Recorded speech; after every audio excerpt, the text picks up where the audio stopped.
خیرپور ضلع کے سیاستدانوں کے لیے کڑا امتحان 14 جنوری ممتاز گراؤنڈ کو بھرنا ہے۔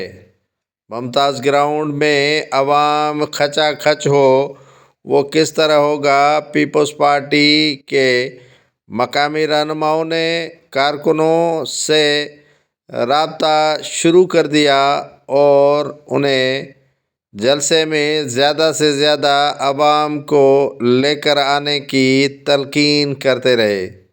سینئر سیاستدان سید قائم علی شاہ، ان کی بیٹی نفیسہ شاہ اسی لیے سرگرم ہے کہ پیپلز پارٹی نے ایک تو انہیں 3 ٹکٹیں خیرپور کے عام انتخابات میں دے چکی ہے، اور قائم علی شاہ، نفیسہ شاہ اسی لیے بھی پریشان ہیں جلسے کو کامیاب بنانے کے لیے، کیونکہ ان کے آبائی شہر خیرپور میں بلاول بھٹو زرداری پہلی مرتبہ جلسہ کرنے آئے ہیں۔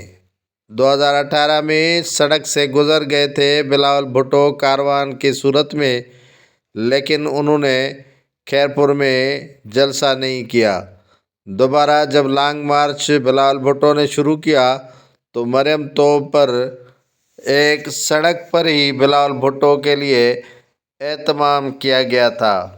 93 میں جب شہید بے نظیر بھٹو عوامی رابطہ مہم اور عام انتخابات کے حوالے سے خیرپور آئی تھیں تو جلسہ کیا تھا اسی ممتاز گراؤنڈ میں۔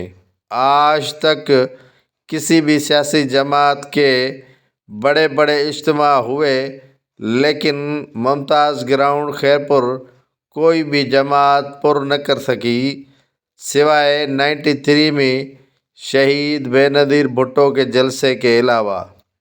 دوسرے کرنل شاہ ہاسٹل اور دیگر ہاکی گراؤنڈ کے مقامات شامل ہیں، ان پر سیاسی جماعتیں جلسہ کرتی ہیں، لیکن پیپلز پارٹی کے مقامی رہنماؤں کے لیے ایک کڑا امتحان ہے کہ وہ کس طرح اس ممتاز گراؤنڈ کے جلسے گاہ کو کھچا کھچ کارکنوں سے بھرتے ہیں۔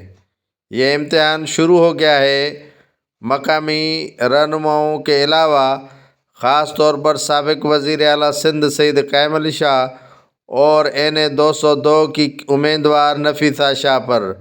نفیسہ شاہ دن رات کر کے عوام اور کارکنوں میں جا رہی ہے کہ بلاول بھٹو 14 جنوری کو خیرپور آ رہے ہیں اور زیادہ سے زیادہ اس میں شمولیت کر کے اور جلسے میں شرکت کر کے پاکستان پیپلز پارٹی کے مقامی رہنماؤں کا نام روشن کروائیں۔